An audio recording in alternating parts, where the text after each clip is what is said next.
Day 3, NFL draft. It's going to get weird in here. Why is my screen all screwed up? What's happening here? Oh, now I'm gone. Hello. Good morning. Day 3. Happy Saturday. How's everybody living? We're living good? Living fine? Are we happy with 13 personnel coming to Los Angeles, ladies and gentlemen? I am Tuna. And my music just stops. We're a shit show here, technically speaking.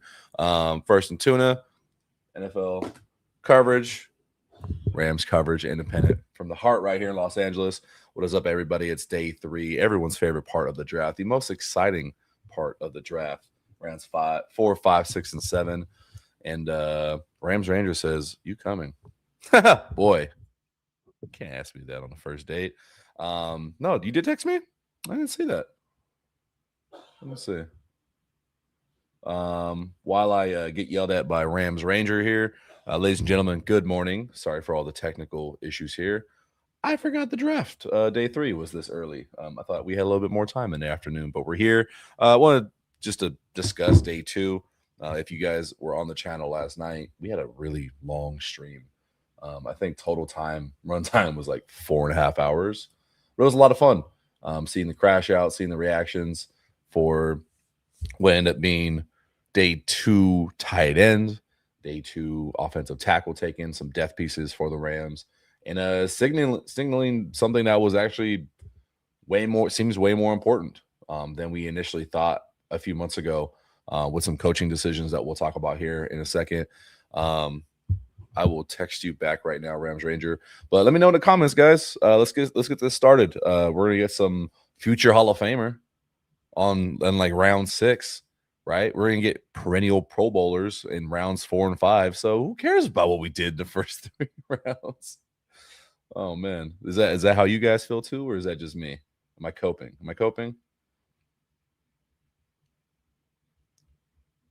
I see your text.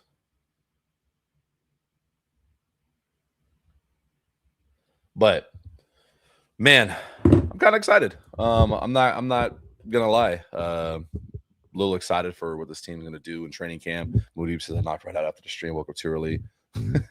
I love it. I wanted to knock out right away. Had to finish up some content after. Moody says A+ draft. It's about depth. We may not need a rookie to start for another decade.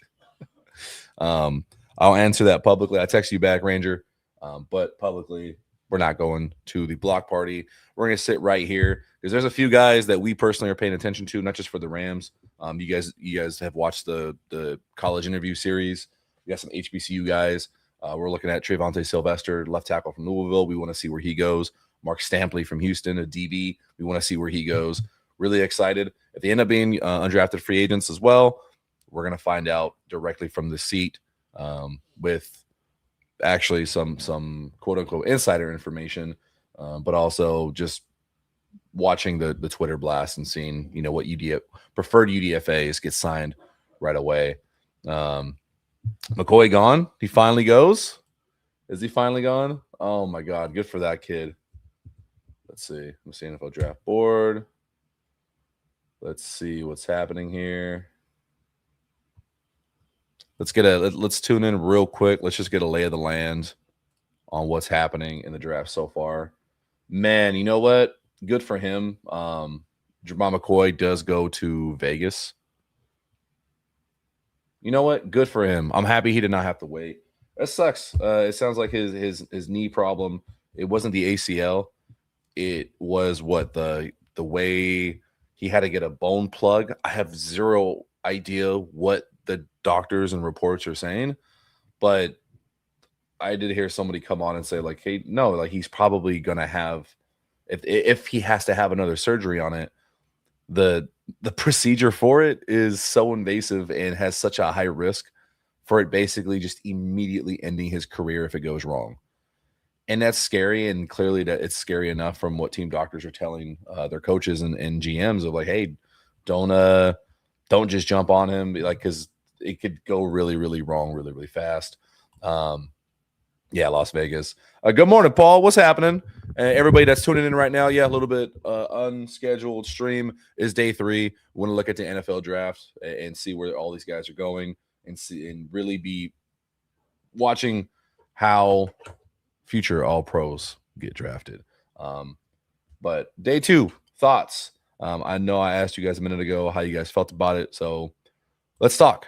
CMDR Carney, good morning. It says I'm starting to get hyped for Ty Simpson the more I research. It's hard not to like him when you watch his film. He does a lot of really good things, and then when you add the context of here on the channel we don't just run with hey, bad throw, that's on the quarterback. We know was a receiver in the right spot. Is the OC ass? Is everything good at home? And from some reports that I see from Bama fans, how they reacted post certain games and how they speak about just coaches pretty openly. One comment I keep coming across is the offensive coordinator. Fans feel like he's a terrorist. They're not a big fan of him, it seems like.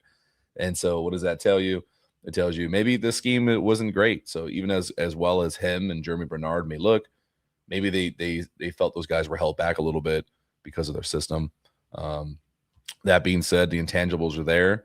A lot of the good things. You guys are going to like this comp, but a lot of the really great things that I think Brock Purdy does to win games, the off-platform throws, the anticipation throws, that's the biggest thing.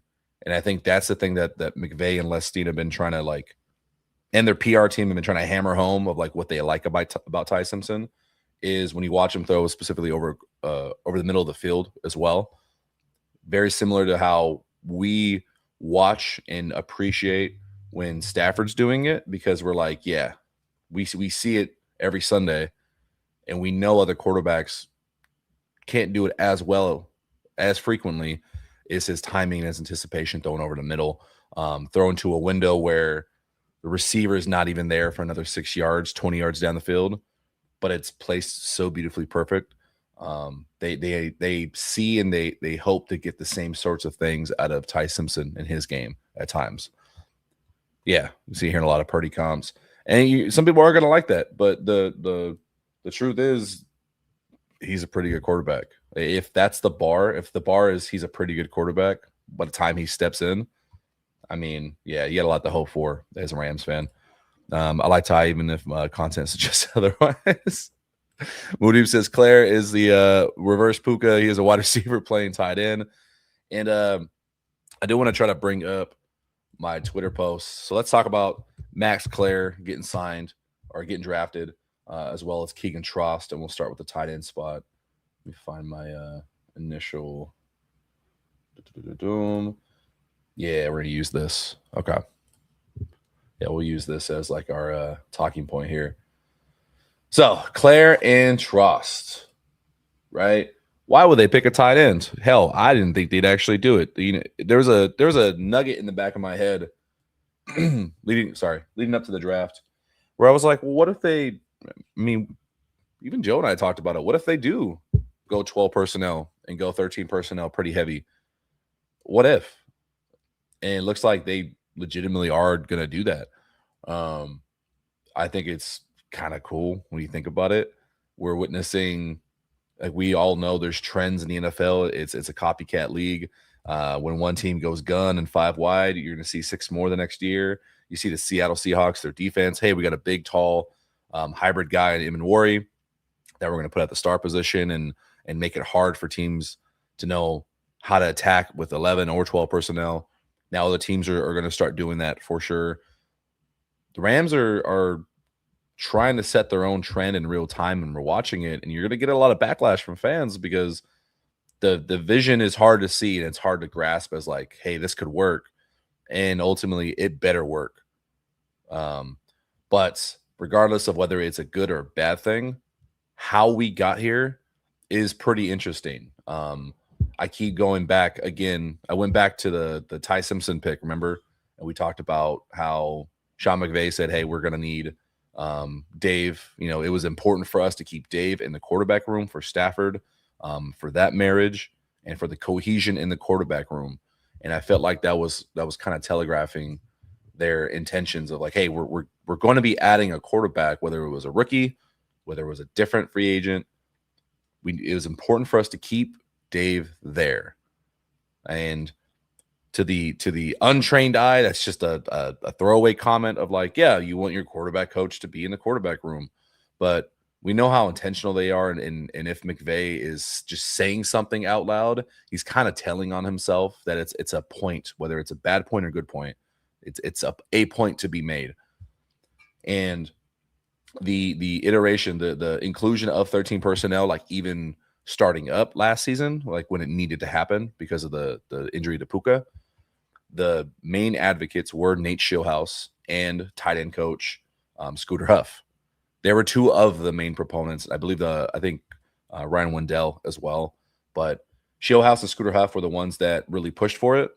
And now with Schillhouse being the one that got the nod for OC, it makes sense that, like, yeah, if that's his brainchild, and if there's something there that gave Schillhouse the edge of like, hey, if I'm the OC, this is how I'm intending the vision of the offense to be.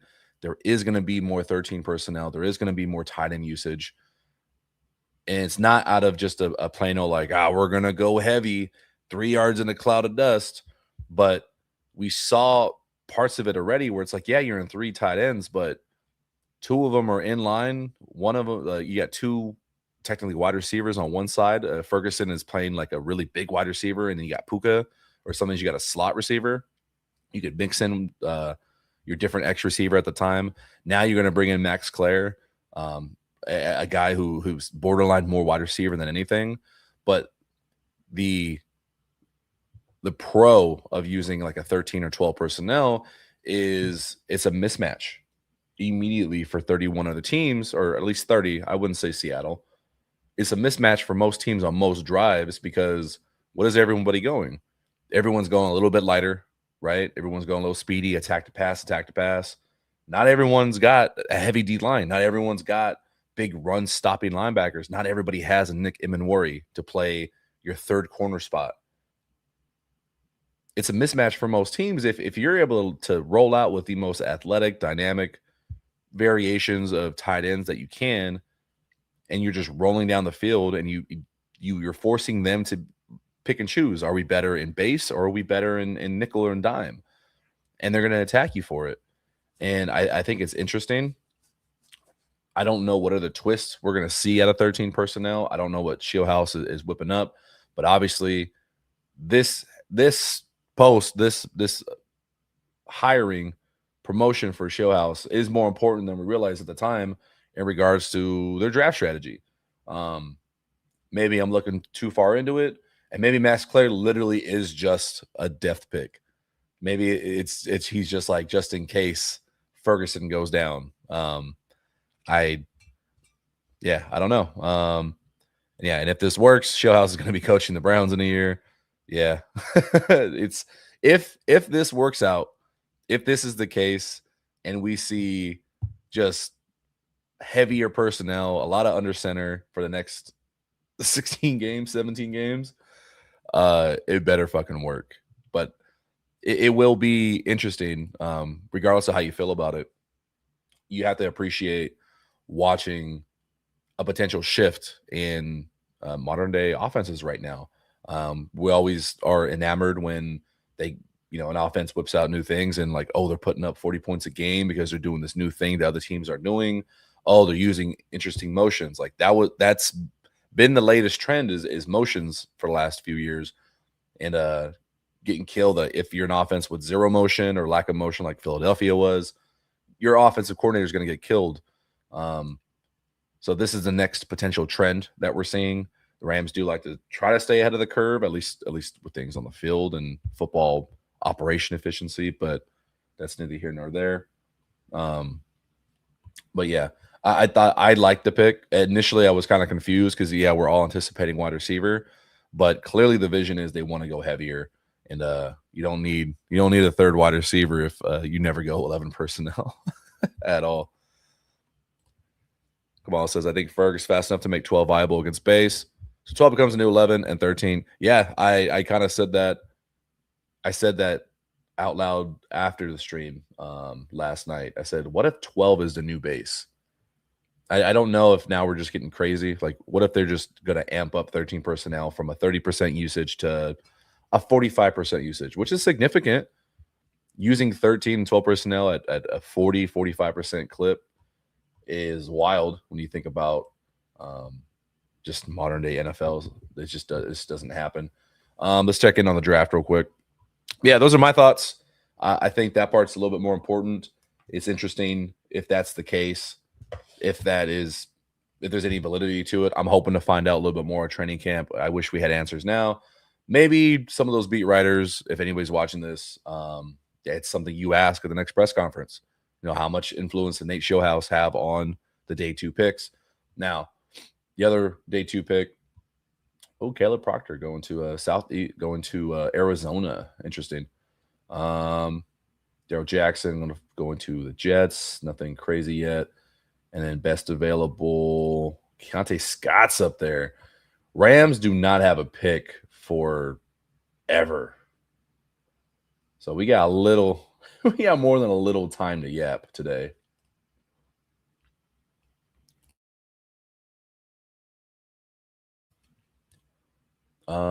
Yeah, the Rams do not have a pick until round 6. So right now, mostly what I'm doing, I'm watching our personal guys, guys that we've interviewed, guys that we really just like, and honestly, just kind of hoping they don't get swooped up, if I'm being real.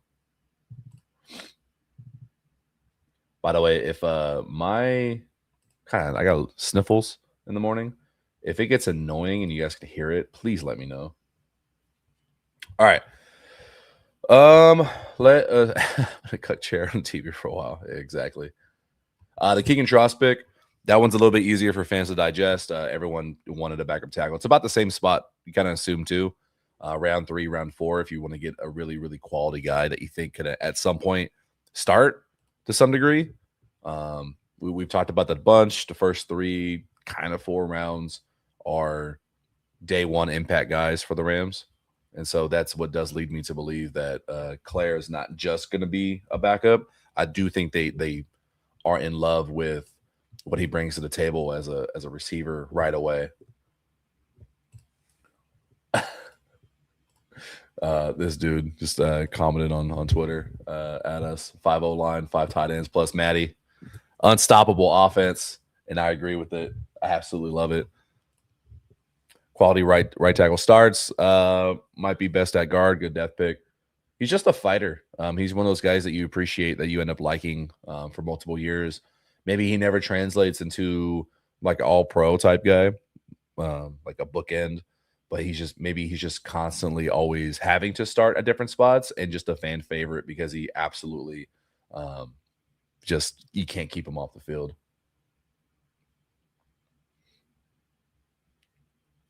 Yeah, it's gonna be interesting, man. I got some comments from people saying I don't like it. I mean, why? Why don't you like it? What's wrong? What's wrong with it? Like, maybe you don't see the vision. Maybe what you want 11 personnel. You're not gonna be mad when they're scoring 30 points a game and they're in goal line package the whole time. It's gonna be funny as hell, honestly.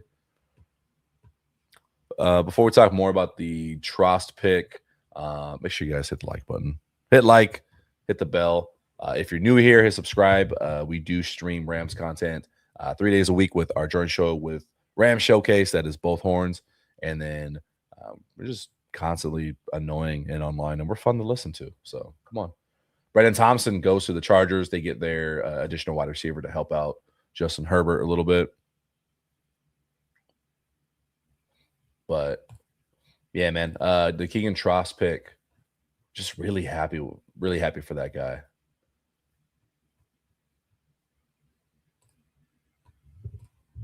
There he is. Highest graded lineman and run blocker. And he's just he had a long collegiate history. I think he went to 6 or 7 schools, constantly, moving up. Those guys, when you're dealing with the COVID year, the immediate post-COVID, you got a lot of weird shit, rule changes, NIL changes. So you can't. Clearly, the Rams don't care about it, and they know the truth. But you can't get fixated on, oh, he went to so many schools. Oh, why did he transfer? Oh, why can't he stay in one spot? It's norm. Like, it's pretty normal. Like, one, you're not going to tell a kid like, hey man, if you transfer here after this year, because maybe some shit's going wrong over here, or yeah, personal stuff going on in life, or whatever the case, or you got a red shirt, medical red shirt. Hey, we'll throw you some cash your way for if you transfer. If that is the case, why are you going to tell a 20-year-old he can't do that? Like what? Like I would. It's hard in this economy, man. Let the kids live. What matters is to play on the field. What matters is the dude's character. Seems like a great dude. I've heard nothing but great things all draft process. Everyone loves him. Everyone just had him as a day 3 grade, literally just because of his size. He is what, like 6'5", right? Like right on 300 pounds. I think Warren McClendon is around like 6'5", 6'6", but like 330. I think when people say undersized, I think about the 320 mark is roughly like where they want guys to comfortably be at least. And so if you're giving up 15, 20 pounds to a lot of these defensive tackles and these 280-pound defensive edges that run 4.4s, they want that extra weight to help you anchor down on the edges. Yeah, Snead couldn't help himself. He saw that and freaked out. He hit the draft button. Asked Jermont if they should take money now or gamble it all on the draft. For McCoy? What you mean?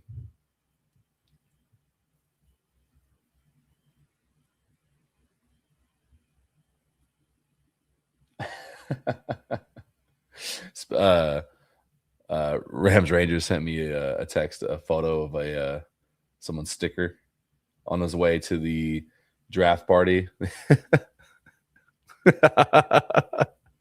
He said, "Why?"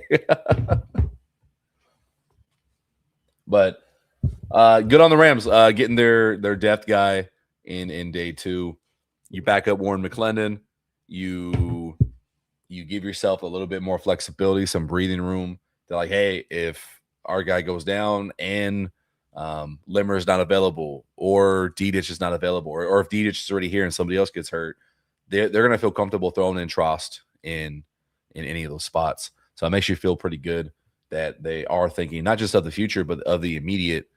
Of, hey man, if it's wild card round and we're down a guy, we can mix and match Trost and feel comfortable that we're not going to run into another potential Limmer situation or another Jonah Jackson situation where you don't know who the backup is or what spot they're going to be at. So it's exciting, man. I'm happy about it. I'm happy so far. I know a lot of other people are a little bit more down on the draft so far. I'm excited for it.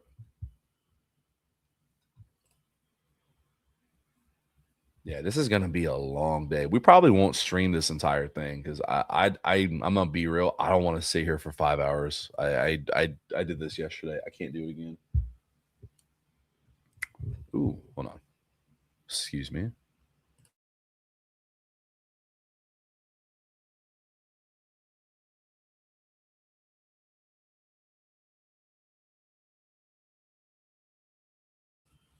We have so many technical difficulties happening over here. It is interesting though. No, I didn't. I'm not big on autographs. At camp, I same thing. Like I'm there as media. I'm not really there for autographs. When the time is right, I'll ask for photos if it's like a cool memory. Like, oh yeah, hey, take a quick photo. I don't really mind the autograph stuff. If we are going to bring it to camp though, and if we can get it signed as a joke, just to do like a giveaway or something, that'd be pretty cool. Say F them picks. Rams been too thin, zero girth. Now's the time to cause a pile up of talent. If I was a GM, I would take any player Rams cut. I mean, depends who, because I don't think every player just immediately translates into a good player on other teams. Like Xavier Smith probably doesn't develop the same way if he's not on the Rams, because not every team has an Eric Yarber. Let's see.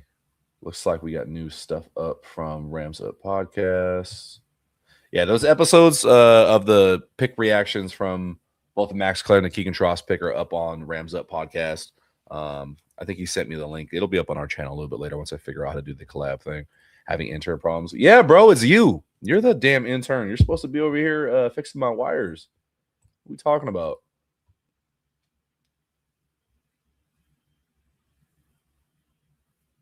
There's some fans, man. I'm scrolling through Twitter right now, seeing if there's any updates on anything. I There's some fans that I cannot like the way some fans tweet is like they want to be media. And I don't it's not good. It's always just like the worst takes because it's coming with like minimal actual information. I can't sometimes. A lot of muting gets happen. We have the best LBs, we just don't keep them. Yeah. I think if I got to interview one player that wasn't like a like, hey, take all the best superstars off the board, like who would you want to interview for a specific purpose? It'd be Ernest Jones. I want to know what happened. I want to know why. I want to know why. All right, let's do this. Let's take a look. Best available.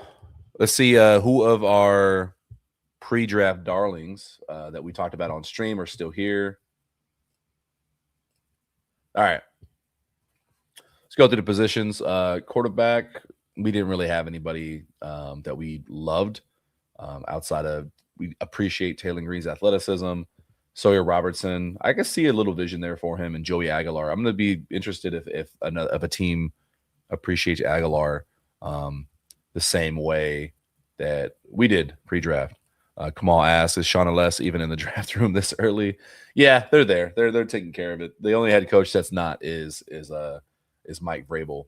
He's probably having lunch with Diana Rossini right now. Running back. Who knows if the Rams go running back? What if they want to complete the cycle and show everybody like, yeah, we absolutely are running 13 personnel. Good luck trying to stop us. Mike Washington is still there. He had an insane combine and pro day. Nicholas Singleton is my personal favorite. Guy runs a 4.4, sub 4.4, 6 foot, just built like a running back. Emmett Johnson, I know some folks here are high on him. Big 10 or Big 12, whatever they are, forget. Like all conference or whatever. Damon Claiborne, some people like him. Adam Randall. I would love if Sean McVay wasn't the head coach. He just doesn't fit the mold of any sort of running back that they'd ever get. It's just not going to happen. Kitchen Allen. Excuse me.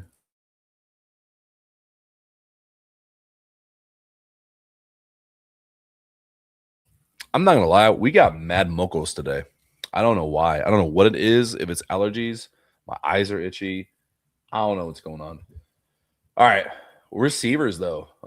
Does somebody get taken right now?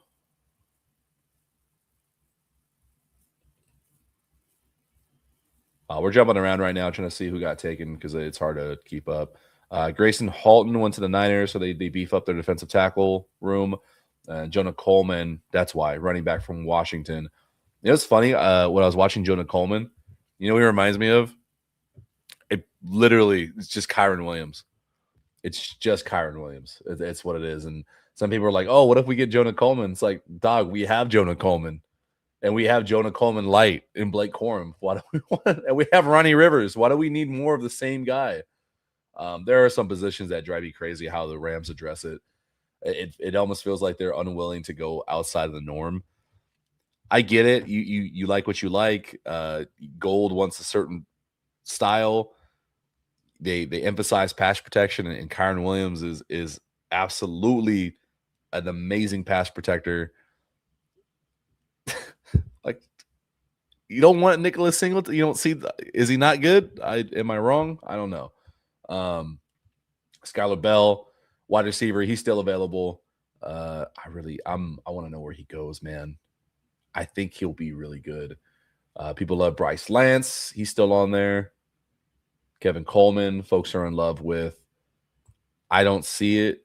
I think he's little bit more raw. He needs a few summers to kind of get up to speed for some NFL teams. Cyrus Allen's still there. Special team returner of the year, Caden Wheatgen's still there. A lot of guys there. Hell, maybe they'll go tight end. What the hell do I know?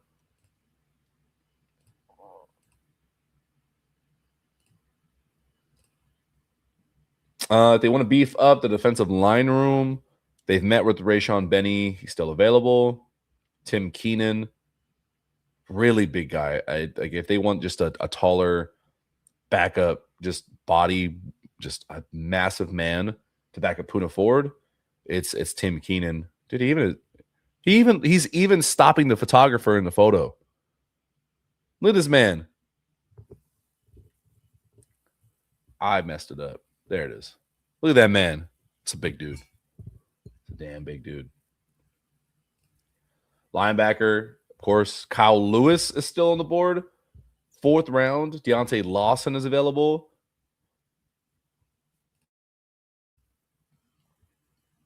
Caleb Elam's-Orr. I'm a believer in him. Do I think he's a Rams fit? I didn't see it, but god damn, is he a mean ass player. I'm not in on the Harold Perkins Jr. I know the Brian Kelly stuff. I give other folks the Brian Kelly excuse. So it's hard for me to not give it to Harold Perkins as well. But from just what I've seen, I don't know. Oh, thank you, Rams Ranger. I got the link. Thank you.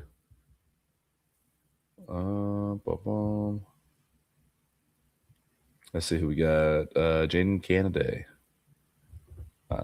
Kansas City gets another DB.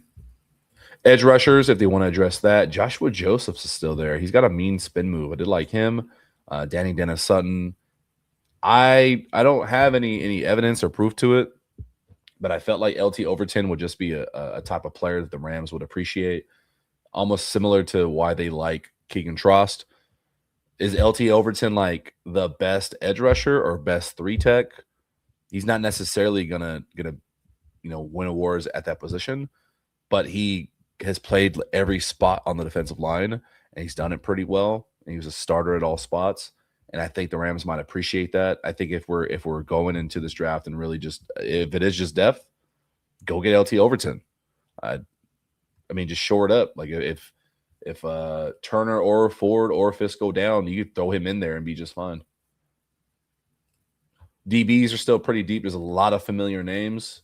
Keontae Scott, definitely want to see where he goes. Malik Muhammad. I'm a big Keith Abney believer. I think there's something there for him. Chandler Rivers is kind of like a smaller Keontae Scott.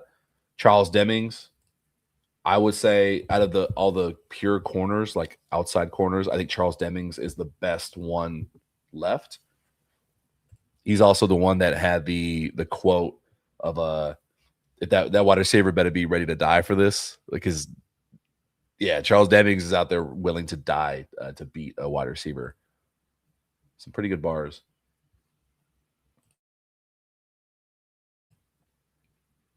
Hezekiah Masses, he is pretty good as well. I don't see our boy Mark Stampley on there. What are we doing, ESPN? Disrespect. Yeah, a lot of good names left. Will the Rams take any? I have no fucking clue. What do I know? But yeah, we're not going to stay on here for too long. I'm just not doing it. Wanted to pop in for 40, 45 minutes to just talk about the last drafts and kind of see what's going on with this one. Or maybe we do for an hour, but there's just nothing exciting going on, man.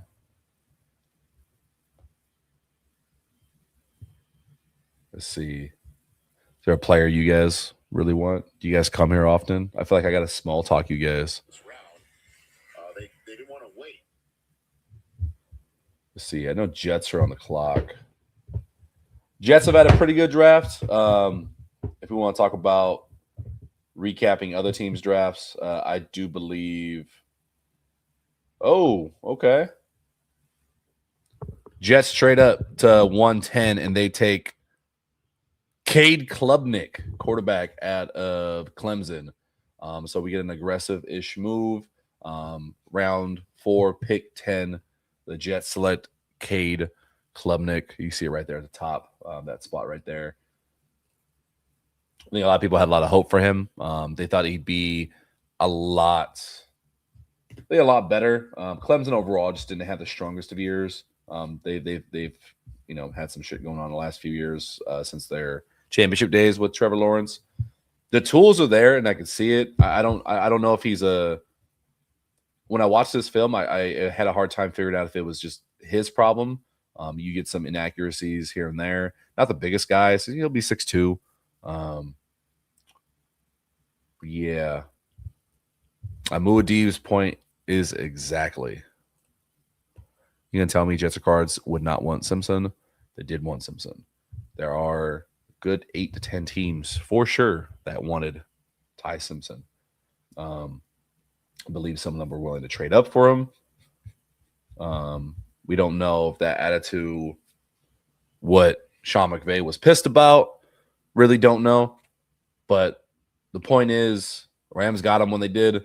Other teams did not. And so other teams are having to figure out lesser options or what's perceived as lesser options.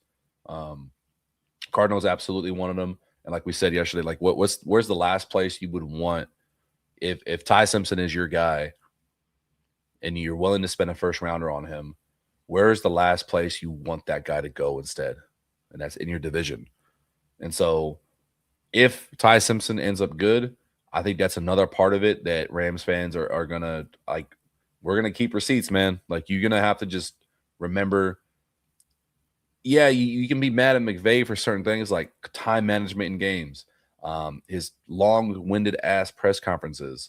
Maybe you dislike that they don't go after this blue chip looking guy in drafts and they seem to have to pick on value all the time. Like, okay, but when they do go out and call their shot on some guys, they're usually right more than not. And in this case, if one of those is Ty Simpson, the added novelty to that is he's not in the division because the Cardinals wanted him. Can you imagine if Ty Simpson went there, ended up good, and was tearing up the Rams twice a year?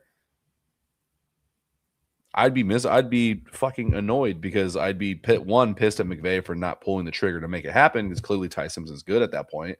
But also mad at Rams fans who are sitting there like crying over this kind of shit. Like, come on, man. Like, not everything's bad. You always got to find a reason to complain about the team. Like, do you even like anything?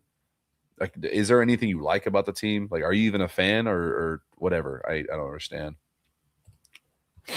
He was upset about something. He can't BS me. We'll address that in a second. I got to take care of these mocos. I don't know what is happening, man. Be right back. Give me a second.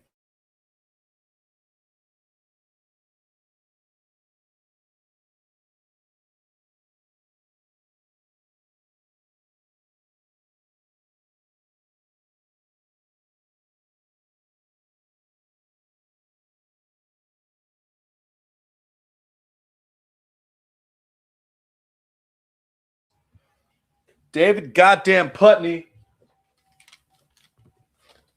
David Putney. Okay. Rams Ranger said he was upset about something, can't BS me. So, yes, he was upset. I'm not changing my tune to say he wasn't mad at anything at all.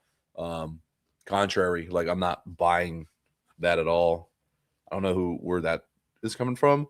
I'm saying the reason for it.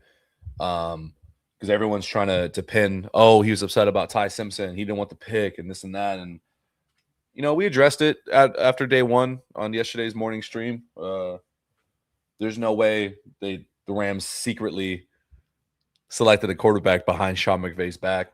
We have under good authority. We know the Rams were doing extensive research on quarterbacks all the way down to the HBCU level. Like, we know that for a fact. Really could just come down to, I think, like, what text did he get? What else was going on in that war room? Were they trying to get a trade? Was Ty Simpson? Here's another theory. Was Ty Simpson number one on the top of their board? Did they come into to Thursday saying, "Hey, the number one guy we need is Ty Simpson," or was he second, or was he third, or was he sixth? What if they felt there was 5 guys that they were like, okay, not 5 that like we think are the best, but 5 that we think that will fall and tangibly actually be there for us at 13, or that we're willing to trade up for 3 spots, 2 spots. What if that's like Caleb Downs, Carnell Tate, obviously not Kenyon Sadiq and Makai Lemon, because clearly they're there. They're not getting them. What if it's one of the edge rushers? Let's just say Ty Simpson was the 5th best option they felt to at 13. In one way or another, the first 4 that they wanted were gone.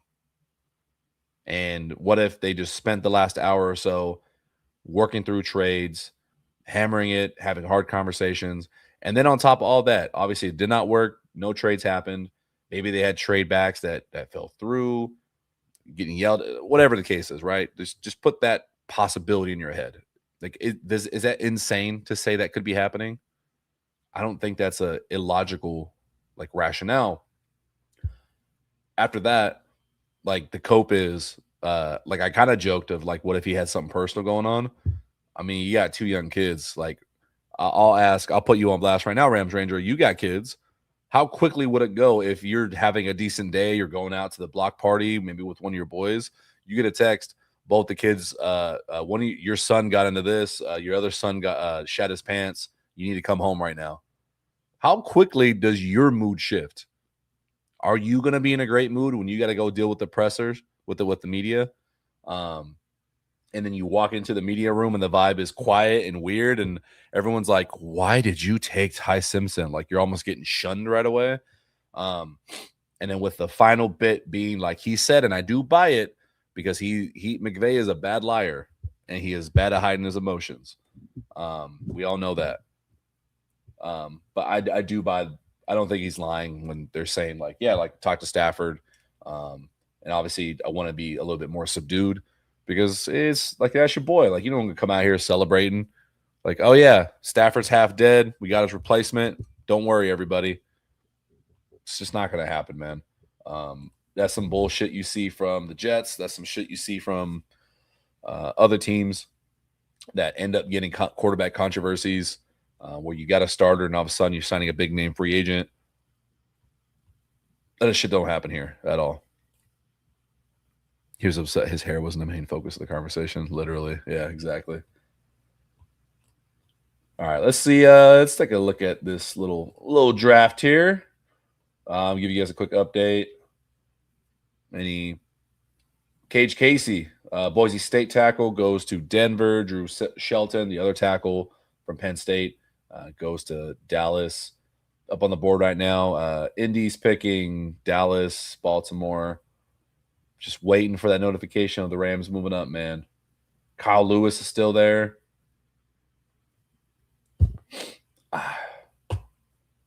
At some point, the Rams got to drop a 2027 pick at some point, right? Like, they got to say like, fuck it, we ball.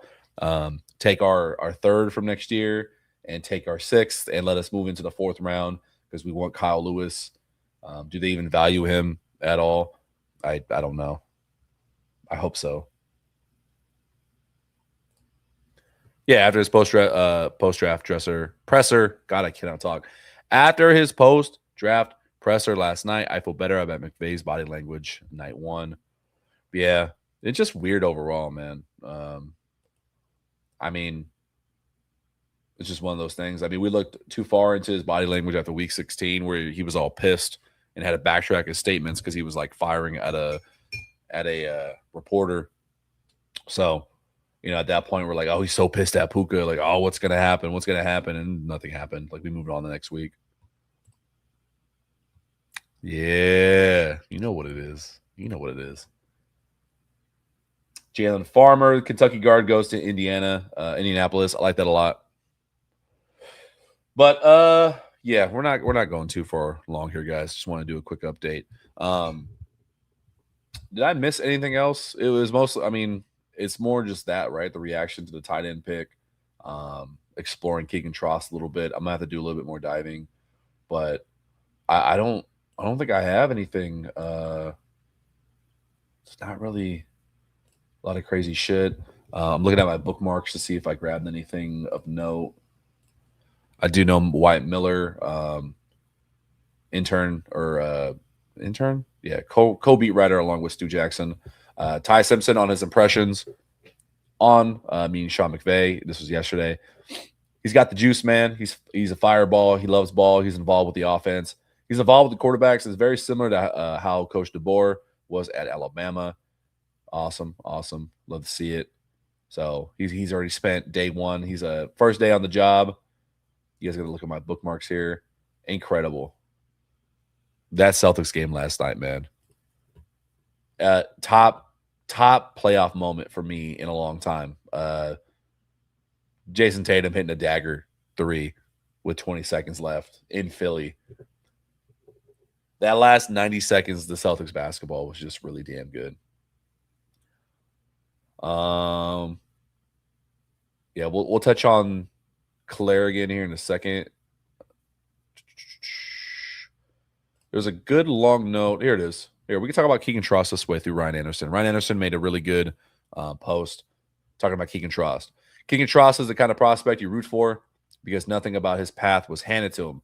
No stars out of high school, bounced around FCS level, battled injuries, just kept stacking reps and chasing better competition. Fast forward. Fat forward. Put that fat forward, baby. Put that weight forward. On the toes. Fast forward, and he's stepping into the SEC at Missouri, replacing a top 10 pick, holding his own. Yeah, because Armin Membao came out of he was the Missouri guy. At the point, he turns himself into an all SEC lineman. That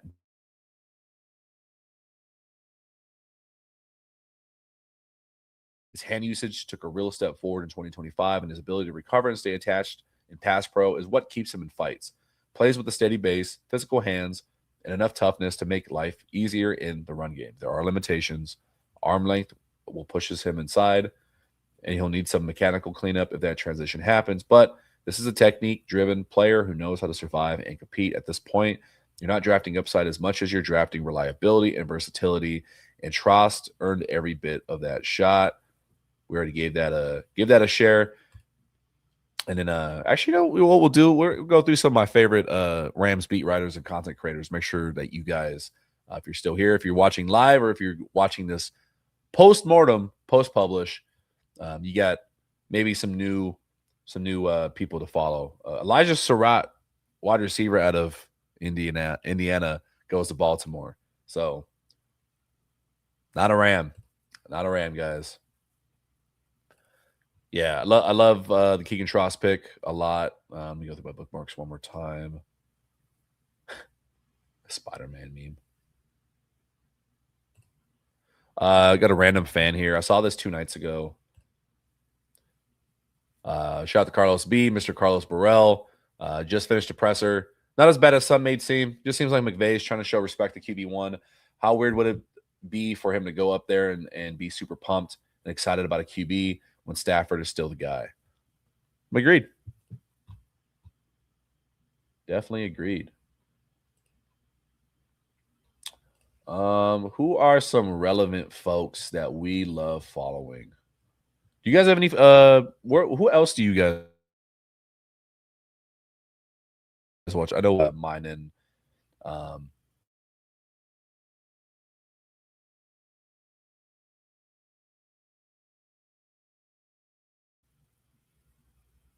Tiny F. All right, cool. Who else are you guys big fans of content, whether it's on Twitter or whether it's like YouTube or anything? Good one for me, Laquan Jones. He's been on the show. Shout out Laquan. Part of Real Deal Fantasy, part of, I guess, formerly NFL Network, now ESPN. Big fan of his work. Make sure you guys check out his stuff. Laquan Jones, Real Deal Fantasy on social media. Let's see who else we got here that we really enjoy from Rams world. We had a small F for some reason.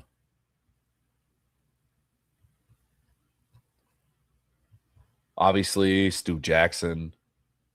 Another good one, Rams active. This is Rune. This is the young kid we had on once or twice earlier in the year. Kid works hard, man. Is he polished yet? Is he all the way there? Is he as consistent as you're gonna want from like some bigger accounts? Not yet. Yeah, remember, kid's 18. Kid's growing. Corn Doggy in the chat. That's one you guys need to be following. Make sure you guys are following Corn Doggy on Instagram, Twitter, Reddit, OnlyFans, all the above. He does not do feet pics. He just does pics. Dude, he just draws. Would you draw feet pics? Is there an OnlyFans version for artists where you guys are just drawing freaky shit? Oh, the doggy doodles are top tier.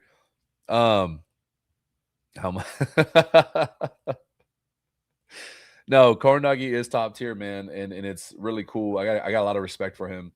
I reached out to him like, was it 3 years ago now? I had like 5 subscribers on YouTube. I had just started. I came across his stuff and shot him a DM. I was like, hey, I'm trying to avoid copyright. Love the doodles. Can I use your stuff? And then if you go back, God, I hate my first stuff. Some of our very first videos, that first season, I think it was the 2023 season. We're using Corn Doggy doodles as some of our graphics. And boy, are our graphics fucking terrible. Like not the drawings, but just the assets I had and just how I did stuff. Yeah, it's like looking at old high school photos, man. It's kind of cringe. I'm not gonna lie. But shout out to Corn Doggy. Just constantly good buddy.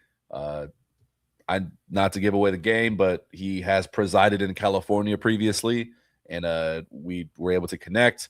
And he actually came with us to the Week 16 watch party that was held here in SoFi. So shout out to Corn Doggy. Good friend. Isn't that most commissioned artist?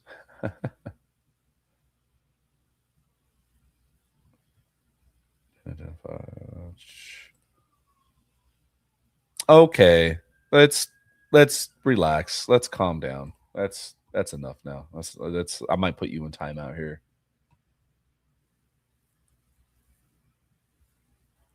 We actually in my Twitter comments, I have some Alabama and Auburn fans fighting. It's actually kind of enjoyable.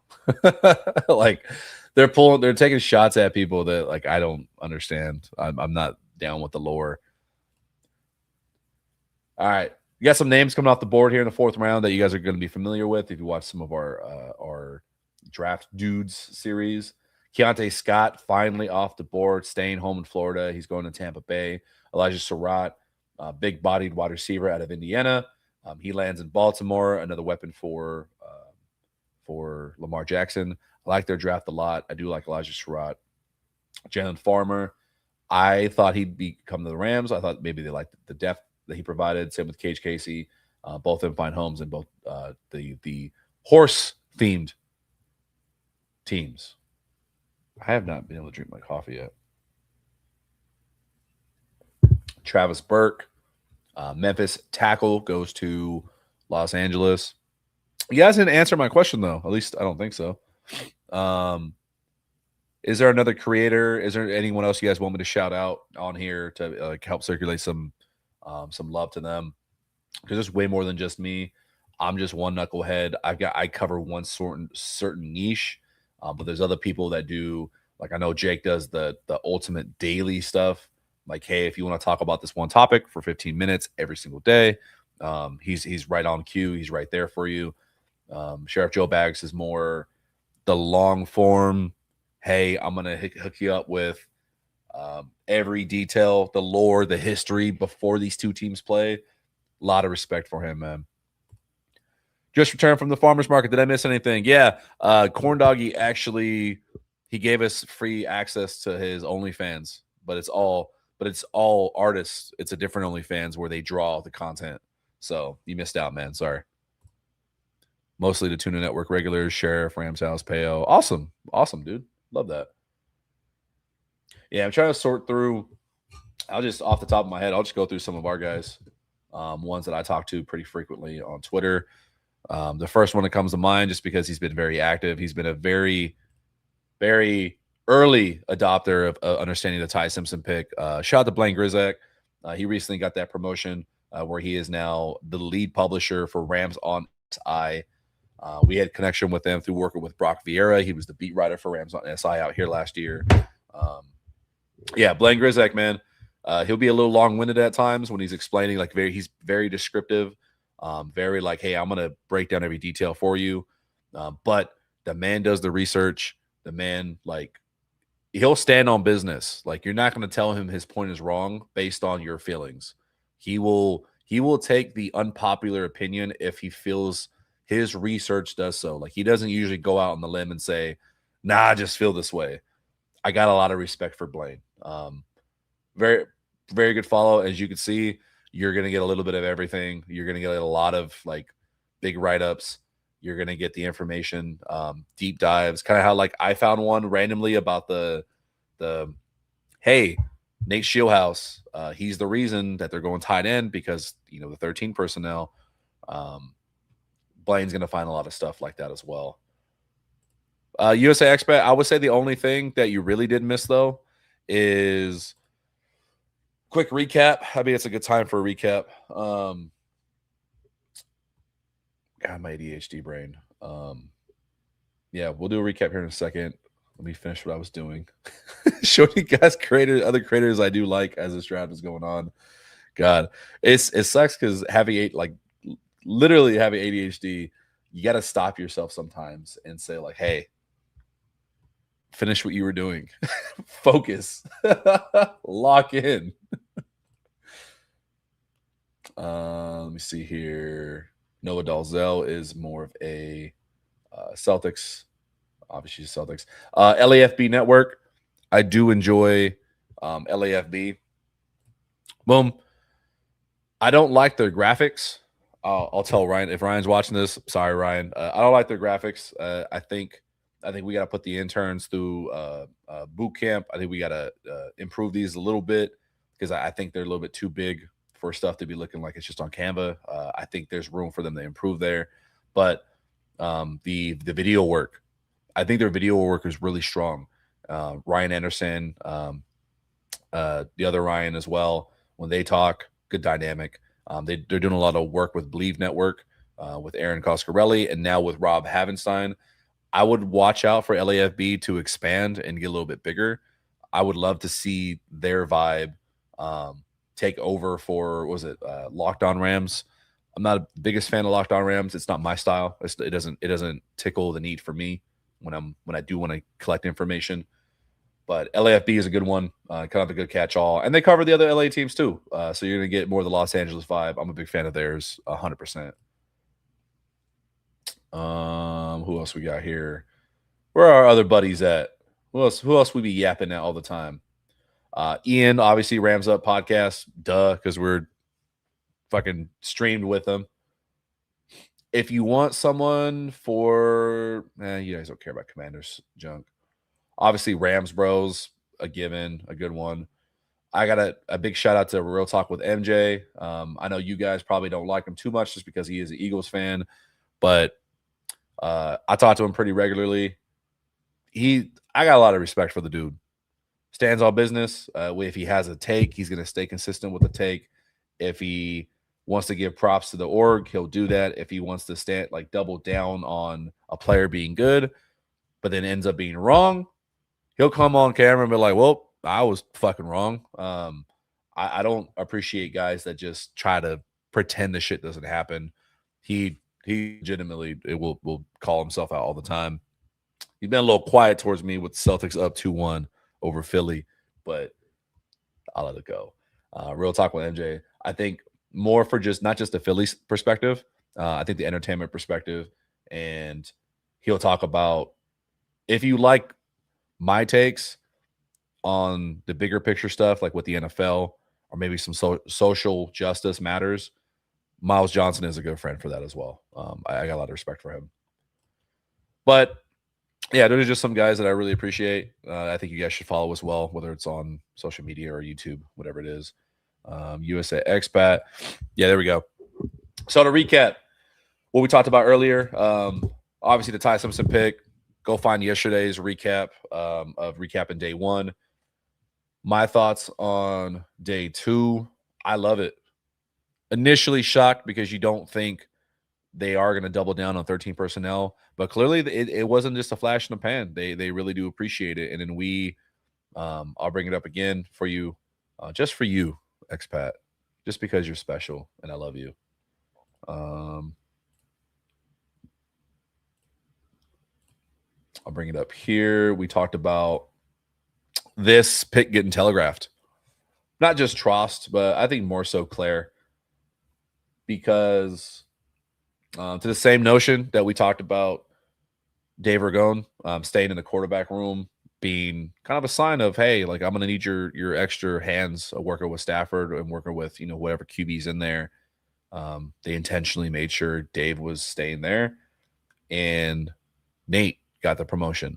And Nate Schillhouse, Scooter Huff, the tight ends coach, they were the main proponents for 13 personnel being implemented as quickly and as strongly mid-season.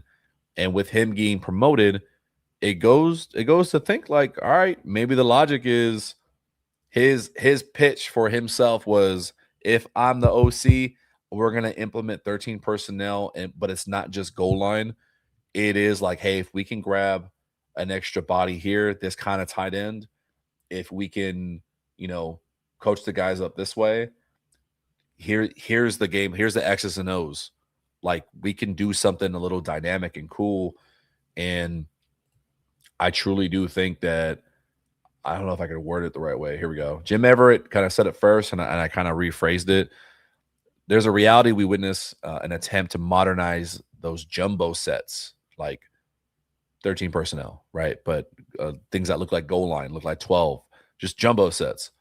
Whether you agree with the picks or not, you have to acknowledge how cool it potentially might be seeing something new in football trends, at least offensively. And everything's monkey see, monkey do. Everything is copycat league. And this might be an attempt with the Nate Schillhouse promotion, the tight end pick. We'll see how the rest of the draft shakes up. And with free agency, by the time we get to camp, by the time we reach there, like we might be seeing the Rams just saying, okay, you guys want to have positionless defenders. You guys want to have, X, Y, and Z. How we're going to counter that is meet me in the trenches. You're going to have to come to the trenches, and you're going to have to fight us there. You can't match up with us physically, and I am really excited for that. I'm trying to add my. Is it not going on there? There it is. I couldn't find my I couldn't find my logo to put in the corner. US Expect says, really like 13 personnel, especially if he gets Trey less reps and saves his body for the playoff run. Trey? Oh, Tay. Yeah, Tay. Yeah, Tay. I don't think it oh, man, we got a name off the board way earlier than we thought. Ladies and gents, Caden Wheatgen, returner of the year in Pittsburgh. Them and Iowa boys. Yeah, they drafted Jennings Dunker too. Are they confused? Do they think that those are their players? Think that they're just like, hey, we're calling our guys home? That's awesome. Corn Doggy, yes, I use StreamYard right now. We're going to be using OBS pretty soon. We just happen to be using StreamYard because that's just what Sheriff Joe Bags already had the studio all set up. So we've just been using that. Yeah, son of a bitch. We're going to cut out of here in 5 minutes. Do you guys got any last questions? Anything else that I didn't really cover?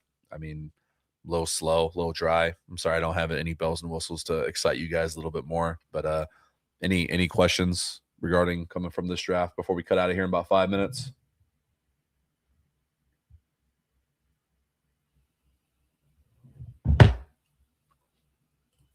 You either got to type better or type slower, Muad'Dib. Constantly got typos. No draft related questions. Yeah, we're all drafted out. I'm not gonna lie. I'm just ready for the draft to be over. I'm so burnt out. I kind of want to just be able to lock in and write my draft piece. I got one.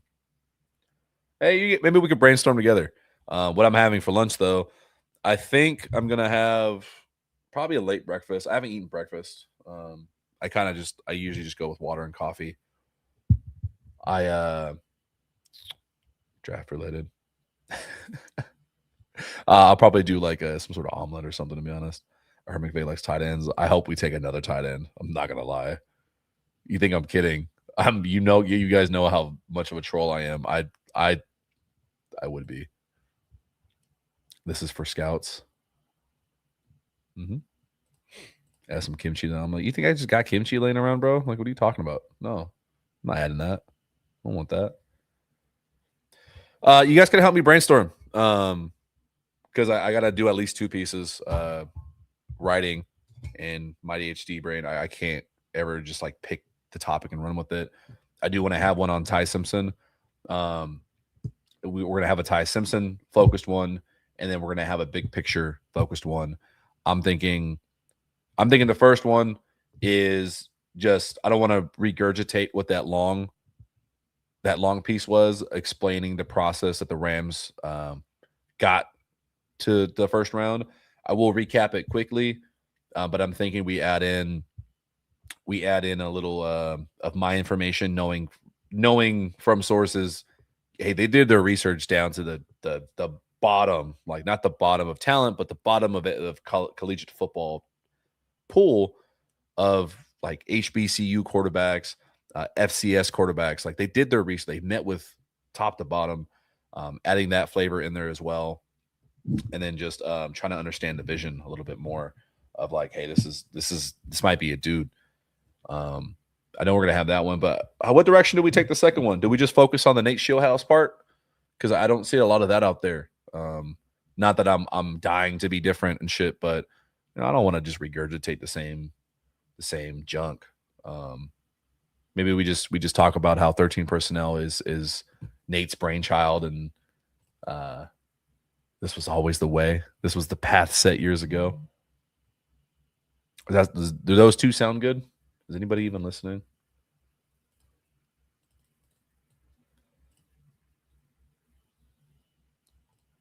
Jamie said, I picked Weed Gen at the very end of my mock drafts often. Yeah, Weed. I can't remember if we did that on here too. Yeah. I really thought he'd be an option for us. Bad Mofo Ram fan. Love that name. Hell yeah. Hell yeah. You get a star just for the name. Just looking for impact in middle of defense, such as coverage LB, physical nickel, box safety LB, tackling corner. Same. Honestly, same. Take a quick look at who's still available before we sign out of here in a few. I said that like 3 minutes ago. I said 5 minutes, but whatever. Kyle Lewis still available. I don't know if they're just waiting or what, but Kyle Lewis is still available. I would say it is one that would fit that. Raiders are making a pick right now. Maybe Kyle Lewis goes here.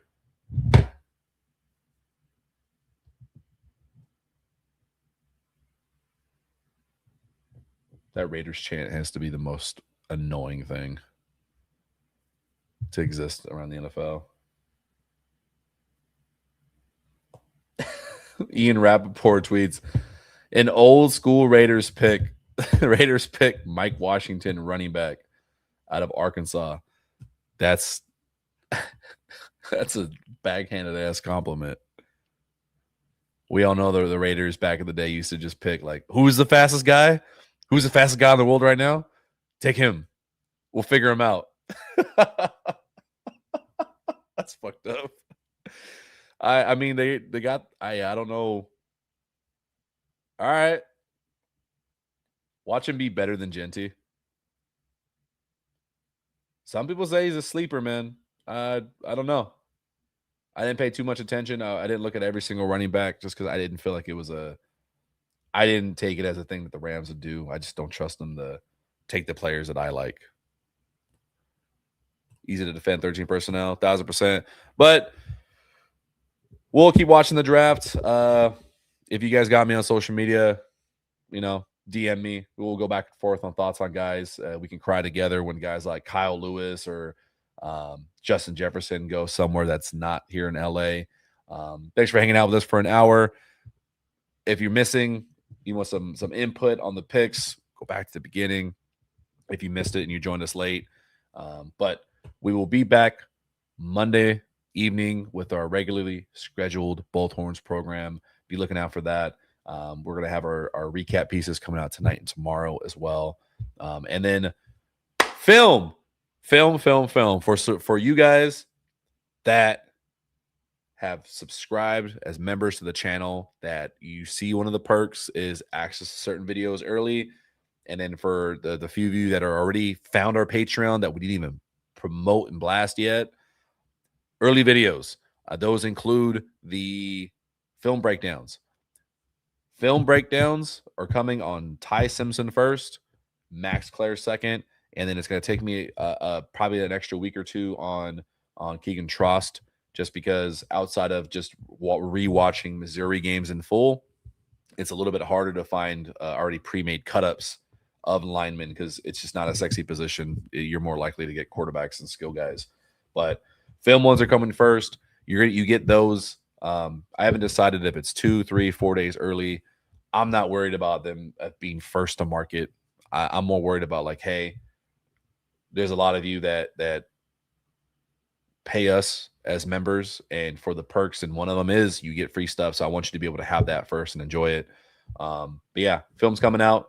I want to target that one by Wednesday, so that way I can make sure all our templates are up to date. But yes, if you're a member to the channel, if you subscribe, things like that, that is one of the perks of just having access to stuff early. We want to make sure that we're getting you guys that content early and often as well. Last question here from USA Expat. How tall is Trost if he cuts off there?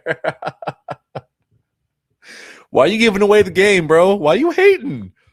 Next year you want him to measure himself without shoes on? You're mean. You're a jerk. Kurt Warner did a type. Oh, did he? Is it YouTube or is it Twitter? Oh my God. I'm gonna watch that and take some notes. 1000%.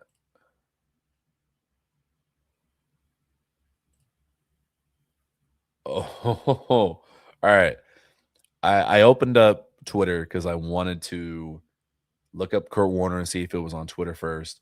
The first thing that pops up is a reel. Thank you, CMD Carney. So before we finish out with this thing that's not football related whatsoever, not Rams related, not football related. Kurt Warner, go find his cut up a Ty Simpson film breakdown according to Carney. It's on YouTube. I'm gonna watch that after this when I hop off. You guys should watch it too. We can compare notes later. What we're gonna exit with, enjoying some Sixers tears with me. You guys are honorary Celtics fans right now. Apparently, the Sixers fans reacted to the loss last night, and I need it. Hold on, let me fix this. Add the volume here for you guys. And it's a little girl, man. That's hilarious. Boom, boom. There we go. Oh, Lord. No. Let me make sure it's not going to kill your eardrums. All right, let's roll with this. Yep. Bang! Team's going to take whatever they what are you doing? This game was good. Look at those hands by Brown. What are you doing? Score them. There you go. Fires it They would not go away whatsoever. They would not. Refs are ass. So even with it, No. That's not a This is foul. there's a crash out coming right That's now. such a late foul. shoot it. Oh God. Oh God. Oh. Don't foul. Don't foul. Don't foul. Don't foul. Don't So foul. you get a big three here as well. The Jason Tatum dagger is coming here in a minute. This is not even the biggest crash out, is it?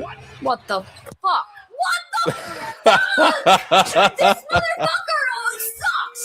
But he knows how to shoot the ball all of a sudden. Oh man, you love to see it.